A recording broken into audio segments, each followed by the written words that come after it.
Guys আমরা আসি হচ্ছে করেন নো কাট দিস। আচ্ছা এরপর আমি কাইটা দেবো। হ্যালো গাইস আমরা চলে এসেছি শালবন রিসোর্টে। এখানে একটা ভাইয়া দেখলাম, তাকে এখন আমরা একটা ছোট্ট ধাঁধা জিজ্ঞেস করবো। চলেন দেখি পারি কিনা।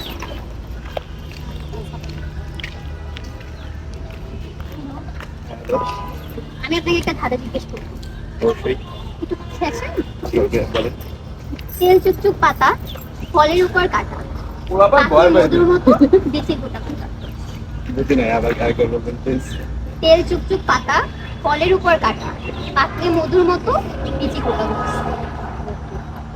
কাটতে হবে, কাটতে হবে। এটা অনেক বড় একটা ফল, কাটতেই হবে। আপনি ঘুরে যাচ্ছেন না কোনো বিষয় না, বাট আমি দাদাই অভ্যস্ত। চেষ্টা করেন, এটা একটা ফল, অনেক বড় একটা ফল। কাঁঠাল আগে বললেন কেন পারবেন না? পারছেন তো? ভাবি নাই ওইভাবে। ভাই এটা উত্তর পেয়ে গিয়েছে, আপনার নামটা আমাকে দিয়ে দেন। লোক গিফট দেয়, নেওয়ার কাছে গিফট নিচ্ছে।